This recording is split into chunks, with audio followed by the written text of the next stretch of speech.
A paz do Senhor a todos, estamos juntos para mais uma aula no Sermão do Monte e estamos tratando sobre o versículo 4, então Mateus 5, verso 4, que diz: Bem-aventurados que choram, pois serão consolados. Falamos na aula passada e vamos dar continuidade para entendermos bem, trazermos alguns exemplos. E eu convido então você, junto comigo, a fazer essa oração, pedir ao Espírito Santo que fale conosco para podermos então compreender não só a mensagem que lemos e entendemos, mas aquilo que Deus quer falar ao nosso coração, espiritualmente falando também. Vamos lá? Vamos orar? Então ore comigo. Querido Deus, obrigado, porque essa é uma rica oportunidade que eu tenho com os meus irmãos de estarmos aqui neste tempo, olhando para a Tua Palavra, aprendendo dessa linda mensagem do Sermão do Monte, que o Senhor fale muito aos nossos corações. Tira toda a distração, Senhor, agora das nossas mentes e o nosso coração possa estar inteiramente ligado para receber de Ti, é o que eu te peço no nome de Jesus. Amém. Bem, é isso.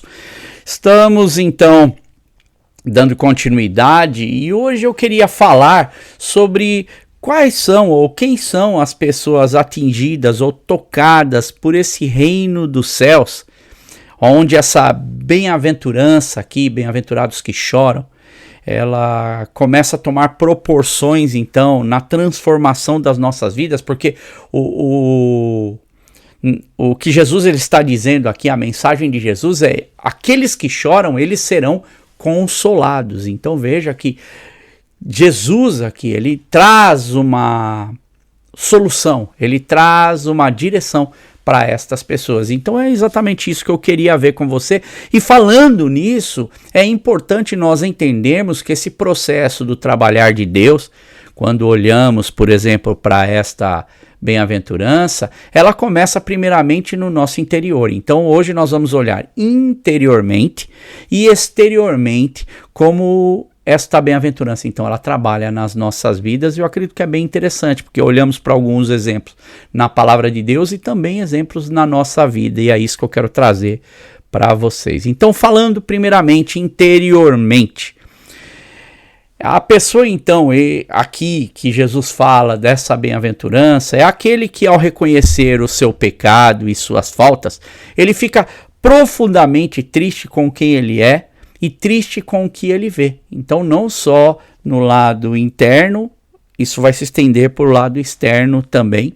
Então são as pessoas que chegam também a Jesus como uma página em branco diante de Deus, no sentido assim de estar completamente vazio, pronto para receber de Deus, como um pobre em espírito que chega ali pedindo, implorando para Deus, porque ele sabe da sua condição. E agora, então, reconhecendo que ele é carente dessa graça e da misericórdia de Deus, ele chora diante dessa situação e clama a Deus, então, que com certeza vem para consolá-lo. É aquele que acorda de um sono profundo e reconhece que os seus problemas, primeiramente, não são culpa das outras pessoas, não é culpa do governo, do sistema, das situações, das circunstâncias, mas primeiramente é um problema nela, dela mesmo.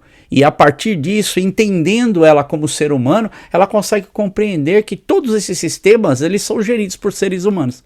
E então ela vai ter uma visão completamente diferente. É interessante que hoje as pessoas, elas gostam de colocar muito a culpa ou achar sempre um culpado.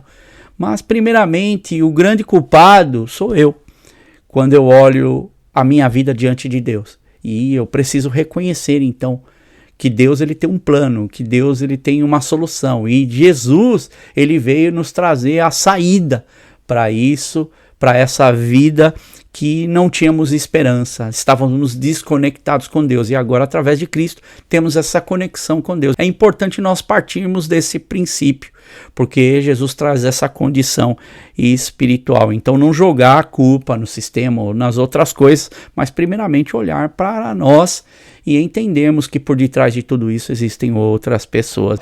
Ela olha para si mesma primeiramente porque ela quer ser melhor.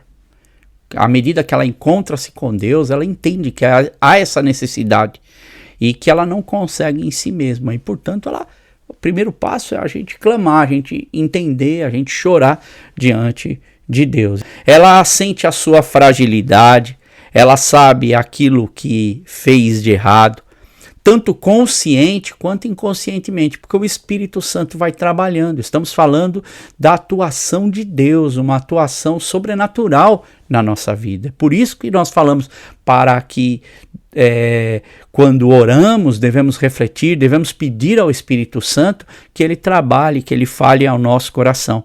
E essa pessoa, então, assim, ela está ciente da sua realidade, da realidade do mundo em que ela vive, daquilo que atinge a sua vida, e ela sabe também da inclinação de fazer o mal.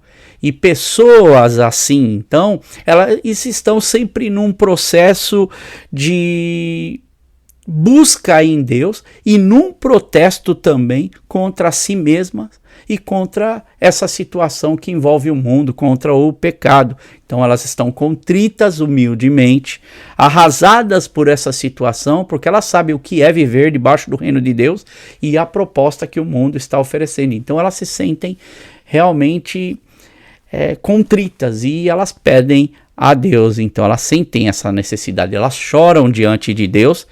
E aqui é interessante porque na primeira aula nós vimos sobre o que é você ser um bem-aventurado e que chora diante de Deus. Vimos o que essa palavra significa no grego, não é? E essa palavra, o chorar aqui, ele realmente mostra esse prantear, esse choro diante da opressão, da injustiça, da miséria. E essa pessoa tem essa consciência. Então, agora, Jesus diz que esses que choram, então, eles serão consolados, que vem do grego parakletosontai, que é, por exemplo, quando Deus consola, quando o próprio Deus vem na sua trindade, então Deus Pai, Deus Filho, Deus Espírito Santo, ele vem e consola essa pessoa, que é isso que Jesus ele está trazendo e é isso que essa palavra ela significa. Então, que vem do verbo parakaleo, que significa consolar, encorajar e fortalecer. Então, aqueles que clamam, aqueles que choram diante de Deus, Deus ele vem então para os confortar. E Jesus está ensinando aqui então que todos aqueles que choram em Deus e reconhecem, não é só a condição, e recorrem ao Senhor por isso, reconhecem aquilo que acontece no mundo, a atuação que acontece no mundo, por causa dessa humanidade caída, ela vê que em Deus, nessa suficiência da graça de Deus, ela vai sendo consolada, o amor de Deus vem sobre sua vida, e é importante nós entendermos isso, que primeiramente, aquilo que Jesus está falando aqui é de ordem espiritual. Então essa ordem espiritual é esse reconhecimento de Deus que nos traz ter uma outra concepção, uma outra visão de tudo aquilo ao qual nós estamos expostos. Portanto, chorar aqui é bem específico e não é qualquer tipo de choro, mas sim aquele que é feito diante de Deus, esperando pelo consolo divino, o choro daqueles que confiam em Deus, do povo de Deus que estão desesperados e que recorrem a Deus como motivo e consolo da sua esperança. Então eles sabem que aquela aflição que ela tem, a esperança que ela tem, esse choro que ela tem, é um choro que será consolado por Deus, e não é uma busca em vão, mas é uma busca repleta de Deus. E no verso 4, então Jesus diz: bem-aventurados os que choram, pois serão consolados. Esta pessoa, ela sabe e serve também de consolação para ela esse entendimento de que andamos em tempos difíceis, mas mesmo nesses tempos difíceis, seja ele qual for, Deus vem ao nosso socorro. Há um exemplo interessante que podemos fazer essa ligação, por exemplo, dessa palavra no grego, da ideia do consolar de Deus, aqui, do parakaleo de Deus para a vida do homem aqui. E há um exemplo quando Jesus ele vai à sinagoga e ele vai então falar na sinagoga, e lhe é entregue o livro, o rolo ali do pergaminho para que ele possa ler o profeta Isaías, capítulo 61, verso 2, e isso está registrado em Lucas, no capítulo 4, verso 18, e Jesus vai falar ali exatamente essa ideia do que ele veio fazer, porque estamos falando do Consolador divino, Deus que se mostra através de Cristo, através do Espírito Santo, através do próprio Deus Pai a nós, e aqui Jesus ele fala, no capítulo 4 de Lucas, verso 18, ele diz: o Espírito do Senhor está sobre mim, porque ele me ungiu para pregar as boas novas aos pobres. Ele me enviou para proclamar a liberdade aos presos e a recuperação da vista aos cegos, para libertar os oprimidos e proclamar o ano da graça do Senhor. Olha quanta coisa nós vemos em Jesus, então. Não é só Jesus falar, olha, bem-aventurados que choram, pois eles serão consolados. O próprio Jesus, durante seu ministério, ele vai mostrando quem ele é. Assim como Jesus, à medida que chegamos até ele, ele vai se mostrando também quem ele é para nós. A presença de Jesus, ela é realmente muito intensa na vida daqueles que têm essa aproximação com Deus. Veja que nesse verso ele diz que o Espírito do Senhor estava sobre ele. Olha, por divina providência de Deus, o texto que veio para Jesus ler naquele momento é exatamente aquilo que ele veio fazer na terra. E ele diz assim, porque esse Espírito, então, o Espírito de Deus, me ungiu para pregar boas novas aos pobres. E olha a palavra que ele usa aqui. Ele usa a palavra ptorros, que é a mesma dos pobres em espírito. E aí ele diz, me enviou para proclamar liberdade aos presos, recuperação de vista aos cegos e para libertar os oprimidos e proclamar o ano da graça do Senhor. Veja que tudo, primeiramente, tem conotação espiritual. Quando diz aqui proclamar liberdade aos presos, fala presos pelo pecado. Proclamar a recuperação da vista aos cegos, esse Evangelho de Cristo que traz vista ao cego, não é só do cego físico, isso vai acontecer, isso vai externar, vai haver milagres, né? Vão haver milagres de Deus para a vida dessas pessoas, mas primeiramente o que está acontecendo aqui é que Deus, Jesus Cristo, ele está trabalhando na vida das pessoas e diz para libertar os oprimidos, não é só da opressão de Roma, não, isso os fazia sofrer, mas existia uma opressão ainda maior, que é a opressão do pecado, a desconexão com Deus, estarem desconectados com Deus e aí proclamar a graça do Senhor. E veja que Jesus, então, ele é a fonte desse consolo para os que estavam em trevas e agora eles podem ver a luz de esperança. E John Stott, em seu livro de comentários sobre o Sermão do Monte, ele diz aqui nesse verso que os que receberam a promessa de consolo aqui não são os que receberam quando perderam uma pessoa querida, na questão do luto aqui, mas aqueles que choram pela perda da inocência e justiça. E quando nós percebemos a Bíblia, quando lemos a Bíblia como um todo, nós vemos que desde o início, quando a Shalom ela é quebrada através do pecado de Adão ali e Eva, quando eles quebram essa aliança, essa conexão, essa paz, não é, com Deus, ela é quebrada, Deus várias vezes vai se revelar ao homem novamente com sua retidão e sua justiça.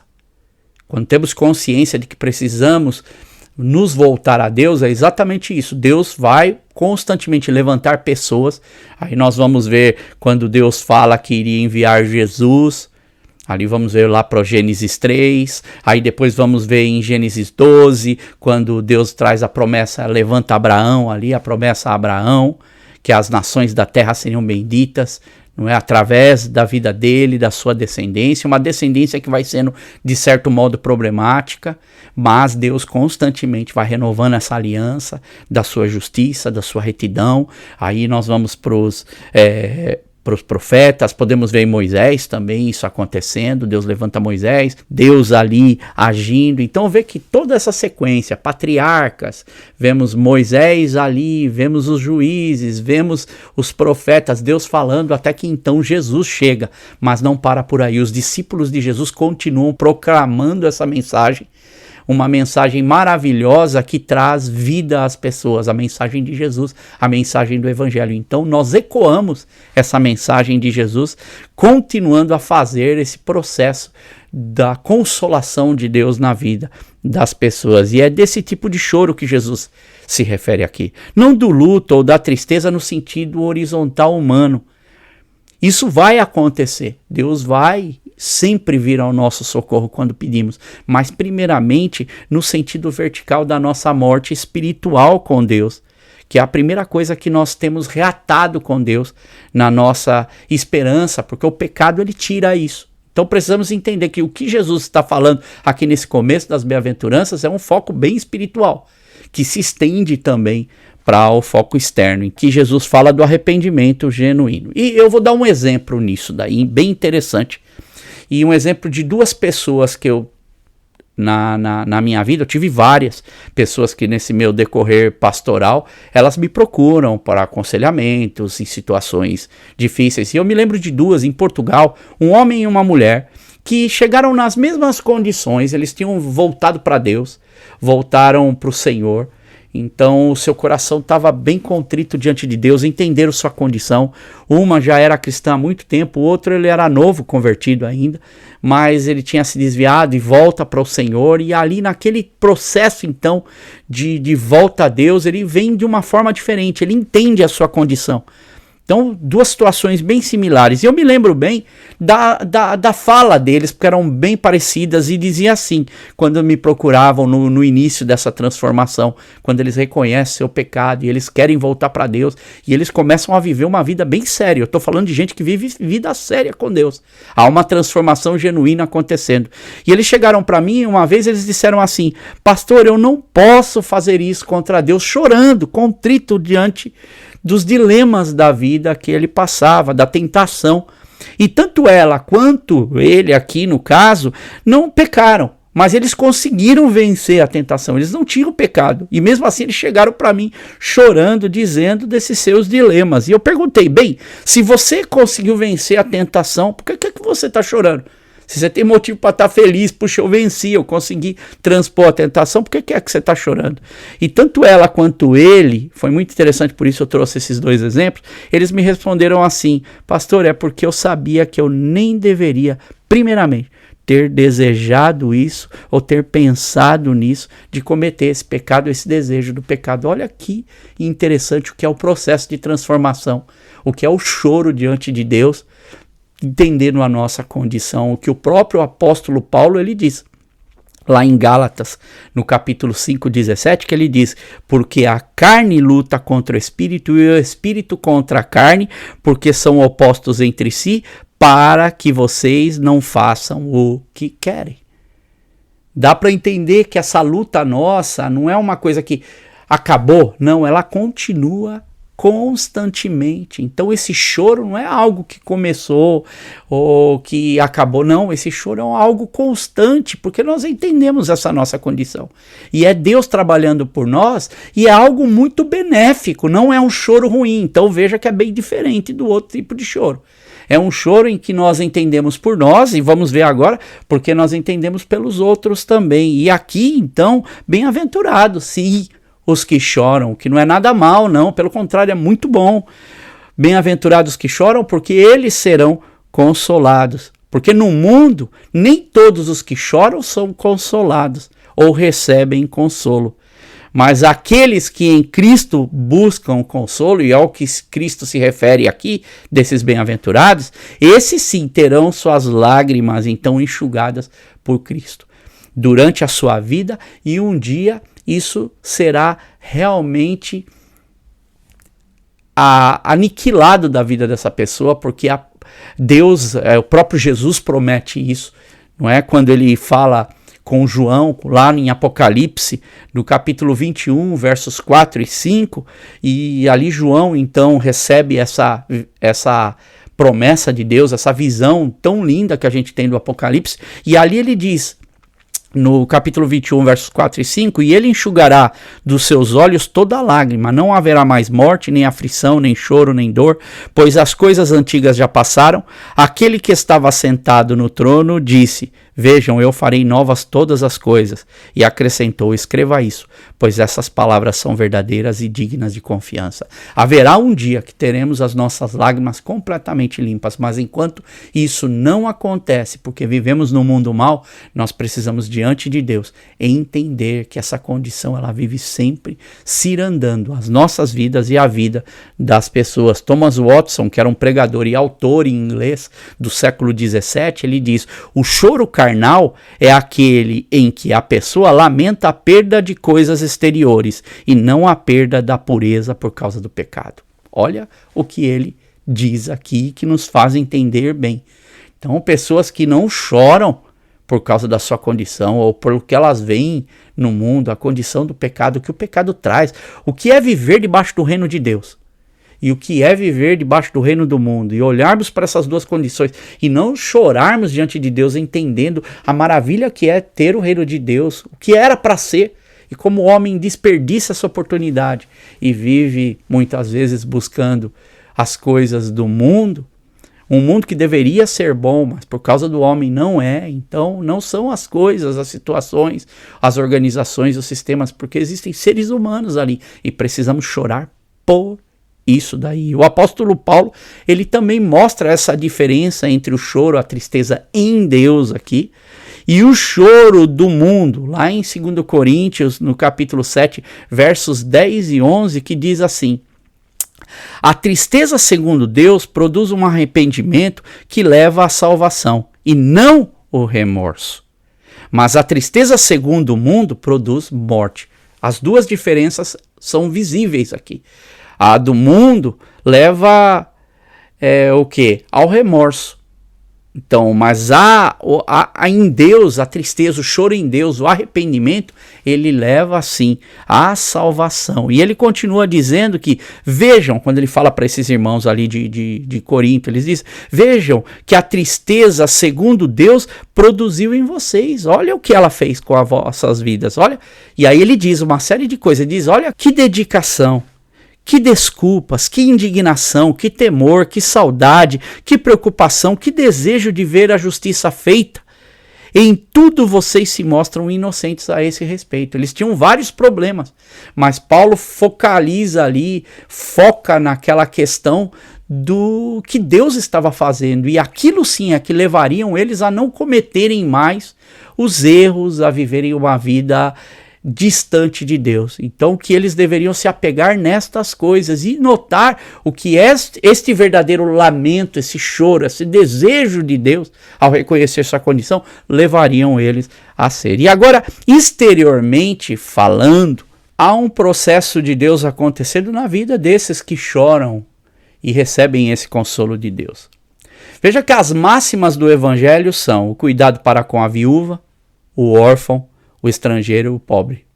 Lá em Tiago, no capítulo 1, verso 27, diz que a religião que Deus, o nosso Pai, aceita como pura e imaculada é esta: cuidar dos órfãos e das viúvas em suas dificuldades e não se deixar corromper pelo mundo.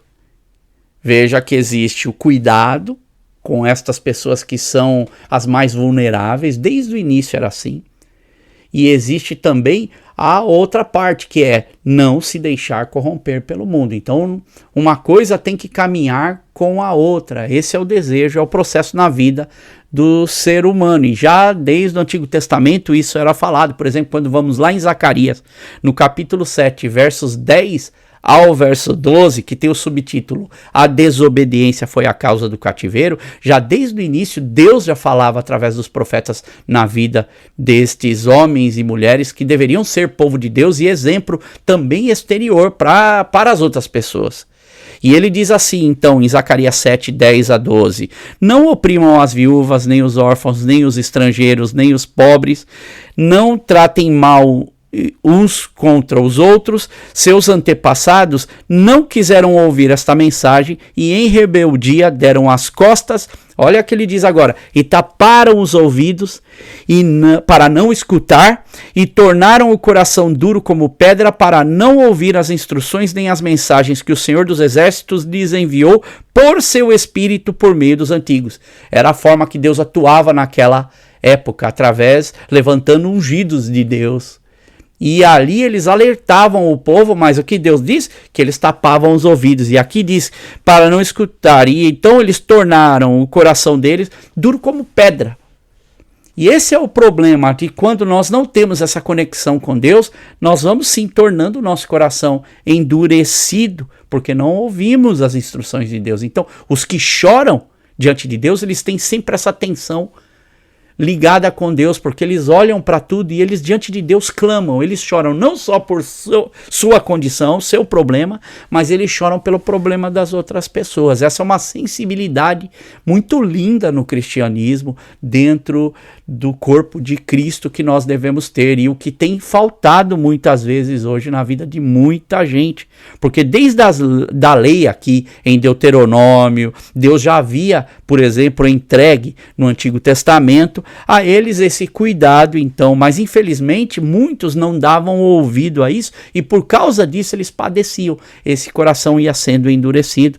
Deus dava muitas leis, Deus fez a lei, por exemplo, da espiga, que deu para eles, que era para que os mais pobres ou sem condições, as viúvas, os que não conseguiam, por exemplo, ter o mesmo direito, a mesma condição de um trabalhador comum ou dentro do povo de Israel, de poder colher, ter sua safra, ter sua alimentação em casa. E aí então essa lei ela era feita para quê? Para que os outros pudessem também se alimentar. Veja como Deus se preocupa com tudo na vida deles ali naquele tempo, e hoje não é diferente. Deus continua se preocupando, e estas pessoas que choram diante de Deus, elas têm essa sensibilidade de entender através do Espírito Santo de Deus o que Deus quer para a vida dela, que ela faça para a vida das outras pessoas, e ela traz uma diferença assim no mundo, e receberão consolo de Deus, resposta de Deus sim.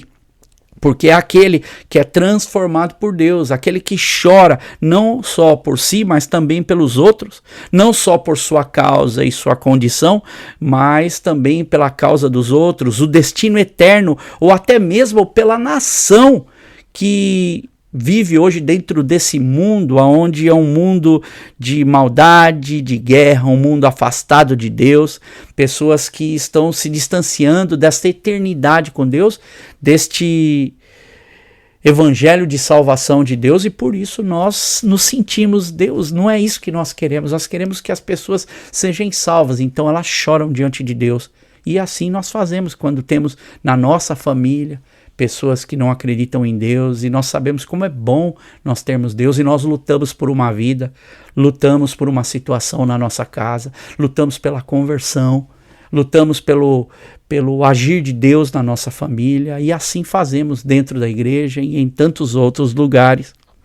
E o mundo hoje tem se afastado sim de Deus, e nós precisamos chorar. A pessoa que tem essa sensibilidade, ela chora diante de Deus. Bem-aventurados que choram, pois receberão esse consolo, eles serão consolados, que é uma continuação dos pobres em espírito.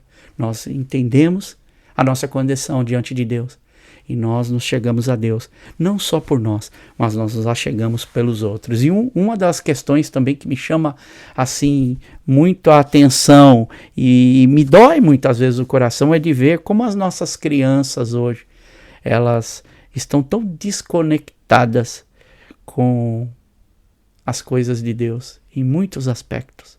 Talvez é óbvio pela internet ou pelo avanço aí da tecnologia, que tem tomado muito tempo das nossas crianças, telefones celulares, tablets, roubado tempo até dela com a família. E eu vejo as crianças às vezes tão distantes. Eu me lembro da minha época em que eu ia no culto, muitas das igrejas que eu fiz parte, elas não tinham trabalho de crianças durante os cultos assim. Tinha às vezes a escola dominical, era igreja simples, e a minha mãe então me levava para a igreja, e eu ficava do lado da minha mãe ali desenhando junto com a minha mãe, mas ela fazia questão que eu ouvisse. mesmo que na hora eu não entendesse que a mensagem estava sendo dita, porque eu era muito pequeno, mas a minha mente captava aquelas palavras, e quando eu fui crescendo, muitas daquelas palavras, daquelas sementes plantadas ali, naquele tempo em que eu nem prestava muita atenção, mas o meu subconsciente estava trabalhando, o Espírito de Deus estava trabalhando em mim, e de eu olhar, por exemplo, para minha mãe, olhar para o meu pai, olhar para minha família, vendo aquele trabalhar de Deus na vida dos meus amigos, só de eu perceber isso, de estar dentro daquele convívio, fez uma grande diferença na minha vida à medida que eu fui amadurecendo. E aí sim, aquelas palavras que eu ouvi há tempos atrás fizeram grande diferença e me ajudaram a seguir na vida. Meu coração fica triste de ver as crianças desconectadas e muitas vezes adultos desconectados, porque estão preocupados com outras coisas, estão correndo atrás de outras coisas. E aqui então eu quero encerrar com uma leitura de Nicholas Wolterstorff, que é desse livro aqui, Following the Call. Esse é um livro que eu tenho trabalhado aqui no Sermão do Monte, e ele tem a contribuição de várias personalidades, de vários homens e mulheres de Deus aqui, que trazem aqui uma contribuição para esse livro, e eu achei muito interessante nesta passagem aqui de Mateus 5:4, o que Nicholas Wolterstorff, ele fala, que é um filósofo e teólogo americano, e ele traz uma linha de raciocínio que é como um poema aqui, ele dizendo daqueles que são esses aqui que choram ao Senhor. E eu queria ler para você, para nós encerrarmos então essa aula de hoje, e eu acredito que vai ficar bem claro ao seu coração e à sua mente. Ele diz assim: quem são os enlutados? Os enlutados são aqueles que tiveram um vislumbre do novo dia de Deus, que sofrem com todo o seu ser pela chegada desse dia, e que irrompem em lágrimas quando confrontados com a sua ausência. São os que perceberam que no reino de paz de Deus não há ninguém cego, e que sofrem sempre que vem alguém que não vê. São os que perceberam que no reino de Deus não há ninguém com fome, e que sofrem sempre que vem alguém passando fome.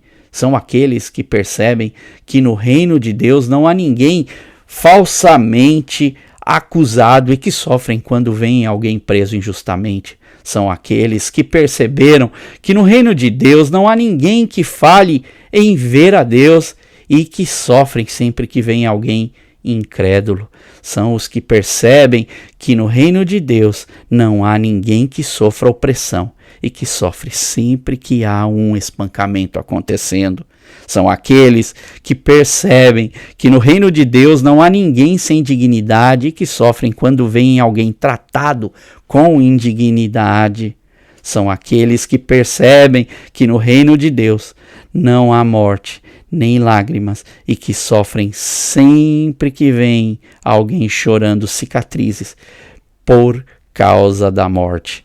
Os enlutados são visionários doloridos. Olha como ele fecha essa passagem aqui, ou esse texto que ele escreve, dando essa contribuição a esse livro.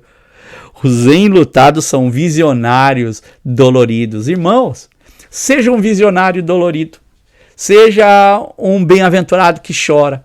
Chora por você, pela sua condição, mas chora também pela condição do mundo, porque espera com esperança e paciência no Senhor, de que Deus irá, sim, restabelecer essa ordem. Chora porque busca o consolo em Deus, que é um consolo eterno e duradouro. Portanto, bem-aventurados os que choram, pois esses serão consolados. Fica na bênção, fica na paz de Deus, que o Senhor te abençoe muito, muito, muito, e que esta palavra possa penetrar no seu coração e você possa viver uma experiência. Faça essa experiência com Deus. Chegue na sua casa, chegue no seu quarto, chegue em teus momentos com Deus e clame ao Senhor e fala: Senhor, eu quero ser mais sensível a Ti.